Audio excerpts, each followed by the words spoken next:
Day 98 of reading through the scriptures. We're going to start in Leviticus 8, and then we got a chapter 32 of Jeremiah, and Psalm 98, and Acts chapter 9. So, great day as usual. And Yahweh spoke to Moshe, saying, Take Aharon and his sons with him, and the garments, and the anointing oil, and the bowl of the sin offering, and the 2 rams, and the basket of unleavened bread, and assemble all the congregation at the door of the tent of appointment. And Moshe did as Yahweh commanded him, and the congregation was assembled at the door of the tent of appointment. And Moshe said to the congregation, This is the word Yahweh commanded to be done. So Moshe brought Aharon and his sons, and washed them with water, and put the long shirt on him, and girded him with the girdle, and dressed him in the robe, and put the shoulder garment on him, and girded him with the embroidered band of the shoulder garment, and with it tied the shoulder garment on him. And put the breastplate on him, and put the Urim and Thummim in the blessed breastplate, and put the turban on his head, and on the turban on the front he put the golden plate, the set-apart sign of dedication, as Yahweh had commanded Moshe. And Moshe took the anointing oil, and anointed the dwelling place and all that was in it, and set them apart. And he sprinkled some of it on the slaughter place 7 times, and anointed the slaughter place and all its utensils, and the basin and its base, to set them apart. And he poured some of the anointing oil on Aharon's head, and anointed him to set him apart. And Moshe brought the sons of Aharon, and put long shirts on them, and girded them with girdles, and put turbans on them, as Yahweh had commanded Moshe. And he brought the bull for the sin offering. And Aharon and his sons laid their hands on the head of the bull for the sin offering. And it was slain, and Moshe took the blood, and put some of on the horns of the altar of the slaughter place, all around with his finger, and cleansed the slaughter place. And he poured the blood at the base of the slaughter place, and set it apart to make atonement for it. And he took all the fat that was on the entrails, and the appendage on the liver, and the 2 kidneys with their fat, and Moshe burned them on the slaughter place. And the bull, and its skin, and its flesh, and its dung he burned with fire outside the camp, as Yahweh had commanded Moshe. And he brought the ram of the ascending offering, and Aharon and his sons laid their hands on the head of the ram, and it was slain. And Moshe sprinkled the blood on the slaughter place all around. And he cut the ram into pieces, and Moshe burned the head and the pieces and the fat, and he washed the entrails and the legs in water. And Moshe burned the entire ram on the slaughter place. It was an ascending offering for a sweet fragrance, and an offering made by fire to Yahweh, as Yahweh had commanded Moshe. And he brought the second ram, the ram of ordination, and Aharon and his sons laid their hands on the head of the ram, and it was slain. And Moshe took some of its blood, and put it on the tip of Aharon's right ear, and on the thumb of his right hand, and on the big toe of his right foot. And he brought near the sons of Aharon, and Moshe put some of the blood on the tips of their right ears, and on the thumbs of their right hands, and on the big toes of their right feet.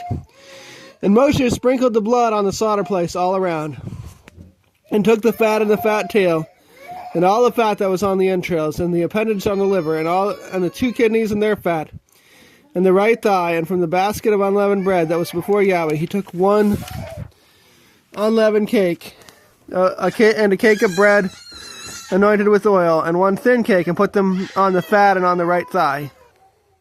And placed all these in the hands of Aharon and in the hands of his sons, and waved them as a wave offering before Yahweh. And Moshe then took them from their hands, and burned them on the slaughter place, on the ascending offering. They were ordinations for a sweet fragrance. It was an offering by fire to Yahweh. And Moshe took the breast, and waved it a wave offering before Yahweh. It was Moshe's portion of the ram of ordination, as Yahweh had commanded Moshe. And Moshe took some of the anointing oil, and some of the blood which was on the slaughter place, and sprinkled it on Aharon, on his garments, and on his sons, and on the garments of his sons with him. And he set apart Aharon, his garments, and his sons, and the garments of his sons with him. And Moshe said to Aharon and his sons, Cook the flesh at the door of the tent of appointment, and eat it there with the bread that is in the basket of the ordinations, as I have commanded, saying, Aharon and his sons are to eat it. Then burn the rest of the flesh and the bread with fire. And do not go outside the door of the tent of appointment for 7 days, until the days of your ordination are completed, for he fills your hands for 7 days. Yahweh has commanded to do as he has done this day to make atonement for you. And stay at the door of the tent of appointment day and night for 7 days. And you shall guard the duty of Yahweh and not die, for so I have been commanded. And Aharon and his sons did all the words that Yahweh had commanded by the hand of Moshe. Our next chapter is Jeremiah 32. The word that came to Yirmiyahu from Yahweh in the 10th year of Tzidkiyahu, sovereign of Yehuda, which was the 18th year of Nebuchadnezzar. Now at that time the army of the sovereign of Babel besieged Jerusalem, and Yirmiyahu the prophet was shut up in the court of the guard, which was in the house of the sovereign of Yehuda. For Tzidkiyahu, sovereign of Yehuda, had shut him up, saying, Why are you prophesying, saying, Thus said Yahweh, See, I am giving this city into the hand of the sovereign of Babel, and he shall take it. And Tzidkiyahu, sovereign of Yehuda, shall not escape from the hand of the Kasdim, but certainly be given into the hand of the sovereign of Babel, and shall speak with him face to face, and see him eye to eye. And he shall lead Tzidkiyahu to Babel, and be there until I visit him, declares Yahweh. Though you fight with the Kasdim, you shall not prosper. And Yirmiyahu said, The word of Yahweh came to me, saying, See, Hanamiel, son of Shalom, your uncle, is coming to you, saying, Buy my field which is in Anathoth, for the right of redemption is yours to buy it. So Hanamiel, my uncle's son, came to me in the court of the guard, according to the word of Yahweh, and said to me, Please buy my field that is in Anathoth, which is in the land of Benjamin, for the right of inheritance is yours in the redemption. Buy it for yourself. And I knew that this was the word of Yahweh. And I bought the field which was at Anathoth from Hanamiel, my uncle's son, and weighed out to him the silver, 17 shekels of silver. And I signed the deed and sealed it, took witnesses, and weighed the silver in the scales. Then I took the deed of purchase, that which was sealed according to the command and law, and that which was open. And I gave the deed of purchase to Baruch, son of Neriah, son of Machsiyah, I don't know how to pronounce that, in the presence of Hananiel, my uncle's son. Probably pronouncing his name wrong, too. And in the presence of the witnesses who signed the deed of purchase, before all the Yehudim who sat in the court of the guard. And I commanded Baruch before their eyes, saying, Thus said Yahweh of hosts, the Elohim of Yisrael, Take these deeds, both this deed of purchase which is sealed, and this deed which is open, and put them in an earthen vessel, so that they remain many days.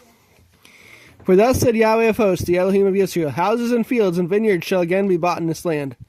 And after I had given the deed of purchase to Baruch, son of Neriah, I prayed to Yahweh, saying, Master Yahweh, see, you have made the heavens and the earth by your great power and outstretched arm. There is no matter too hard for you, who show loving commitment to thousands and repay the crookedness of the fathers into the bosom of their children after them. The great, the mighty El, Yahweh of hosts is his name, great in counsel and mighty in work, for your eyes are open to all the ways of the sons of men, to give everyone according to his ways, and according to the fruit of his deeds. For you have set signs and wonders in the land of Mitzrayim to this day, and in Israel and among other men. And you have made yourself a name, as it is this day. And you have brought your people Yisrael out of the land of Mitzrayim with signs and wonders, with a strong hand and an outstretched arm, and with great fearsome deeds.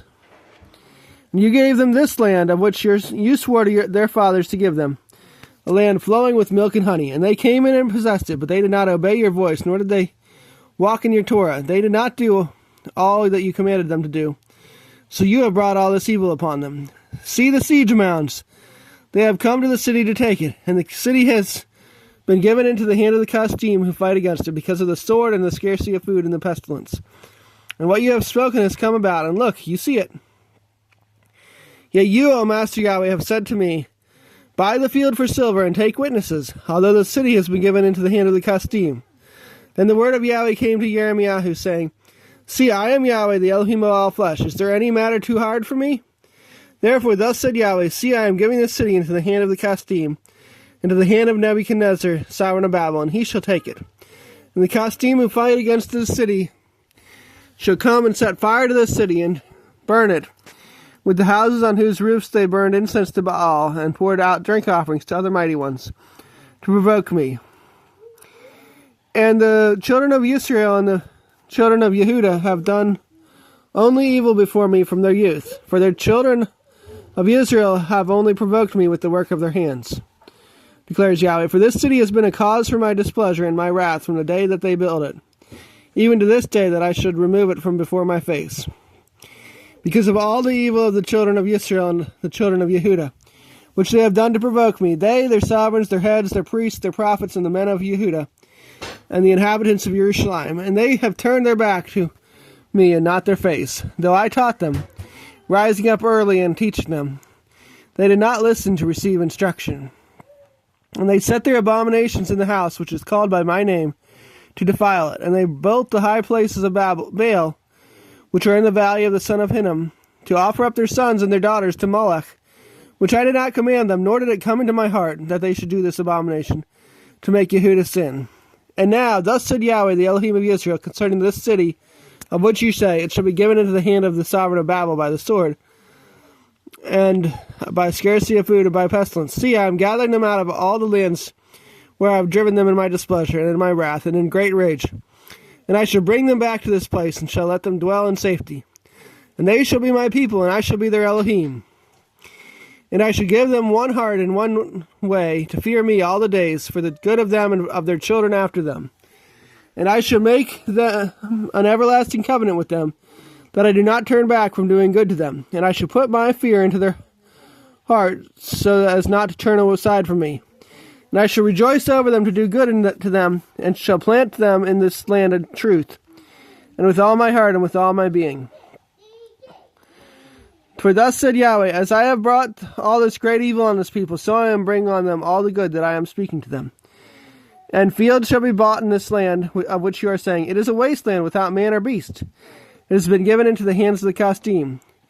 Fields shall be bought for silver, and deeds signed and sealed, and witnesses be called in the land of Benjamin, and in the place around Jerusalem, and in the cities of Yehuda, and in the cities of the mountains, and in the cities of the low country, and in the cities of the south, for I shall turn back their captivity, declares Yahweh.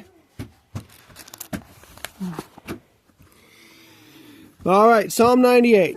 Sing to Yahweh a new song, for he has done wonders. His right hand and his set apart arm have brought him deliverance. Yahweh has made his deliverance, his righteousness he has openly shown before the eyes of the nations. He has remembered his loving commitment and his trustworthiness to the house of Israel. All the ends of the earth have seen the deliverance of our Elohim. Raise a shout to Yahweh, all the earth. Break forth in song, rejoice and sing praises. Sing to Yahweh with the lyre and the voice of a song, with trumpets and a voice of a shofar. Raise a shout before Yahweh the sovereign.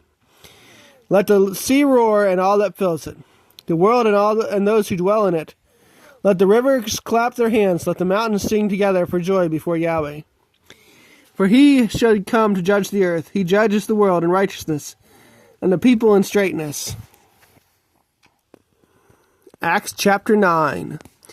But Shaul, still breathing threats and murder against the taught ones of the master, having come to the high priest, asked him for letters to the congregation of Damascus, so that if he found any who were of the way, whether men or women, to bring them bound to Jerusalem. And it came to be that as he journeyed, he came near Damascus, and suddenly a light flashed around him from the heaven. And he fell to the ground and heard a voice saying to him, Shaul, Shaul, why do you persecute me? And he said, Who are you, master? And the master said, I am Yeshua, whom you persecute. It is hard for you to kick against the prods. Both trembling and being astonished, he said, Master, what do you wish me to do? And the master said to him, Arise and go into the city, and you shall be told what you have to do. And the men journeying with him stood speechless, hearing indeed the voice, but seeing no one. And Shaul arose from the ground, but when his eyes were opened, he saw no one. And leading him by the hand, they brought him into Damascus. And he was there 3 days without sight, and did not eat nor drink. And there was at Damascus a certain taught one by the name Hananiah. And the master said unto him in a vision, Hananiah. And he said, Here I am, master. And the master said to him, Arise and go to the street called Straight, and seek in the house of Yehuda for one called Shaul of Tarsus.